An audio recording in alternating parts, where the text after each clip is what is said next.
Trameti წლის ალეკო შაკიაშვილის სასტიკ მკვლელობაში მხილებულმა კაცმა დღეს სასამართლოზე არაფერი თქვა. ივანე გიგლემიანი დუმილის უფლებას იყენებს, არადა 36 წლის კაცს, რომელსაც სასჯელი არაერთი დანაშაულისთვის აქვს მუხტილი და წარსულში.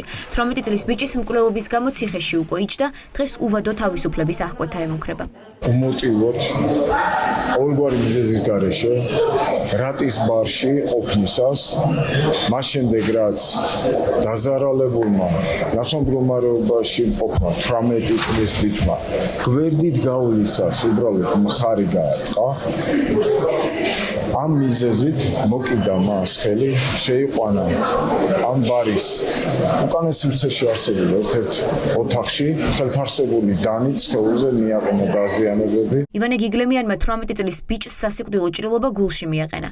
სასტიკი ანგარიშწორება რატის ბარში მხრის შემთხვევით გაკვრის გამო დაიწყო და ამავე ბარის ერთ-ერთ ოთახში ფატალურად დასრულდა.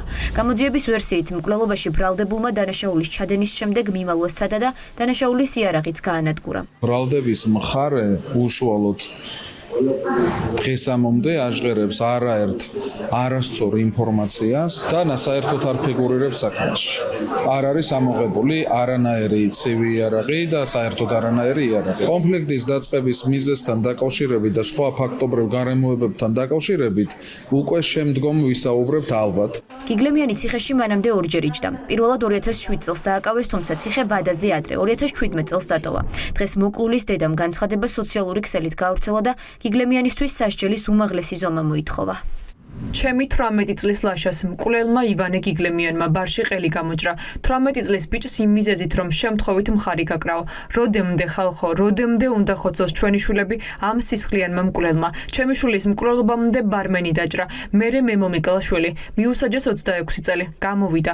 შემდეგ ბიჭი დაჭრა ისევ. გამოვიდა და ახლა ბიჭს ყელი გამოჭრა. როდემდე 15 წლამდე პატიმრობაო, შეიძლება მისი გარეთ ყოფნა. მე ხომ ცხოვრება ჯოჯოხეთად მეკცია. ჩემი ლაშას და იმ ბიჭის ცოდვით ციხეში უნდა დალპეს.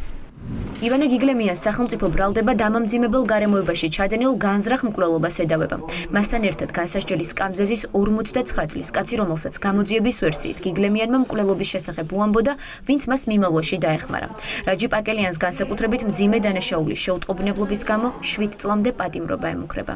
არც ერთი მტკიცებულება არ მიუღებს ჩემი დაცვლის ყოფის მიერ ისეთი ქმედების ჩადენაზე, რასაც მას ედავებიან, კერძოდ განსაკუთრებით მძიმე კატეგორიის დანაშაულის შეუტყობინებლობა. პაკელიანის წინააღმდეგ გამოძიებას ჩვენება რატის ბარის მფლობელმა ელგუჯა მანდარიამ მისცა. მოწმე ამტკიცებს, რომ თავადვე გაიგო, როგორ უყვებოდა გიგლემიანი მკვლელობის დეტალებს მის მეგობარს და დაინახა, როგორ დატოვეს მისი ბარი ბრალდებულებმა.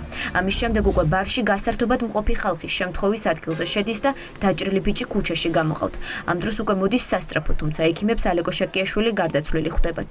ერთადერთი ადამიანი ჩვენება, ეს არის ამ ბარის მეპატრონე, რომელიც ძალიან უხერხულ სიტუაციაშია, იმიტომ რომ ძალიან ხშირია ამ ბარში ასეთი რაღაცეები და ზუსტად ვისი დაცვის პრობლემა აქვს ასე შემდეგ, იმიტომ რატომ ხდება ასეთი რაღაცეები, ან მისი ჩვენება, რომელიც ამბობს, რომ თითქოს რაჯი პაკელიანაც გაიგო ეს ამბავი, თორემ ის შემსწრე არ არის ამის, ანუ თავისი თვალით არ ნახავს.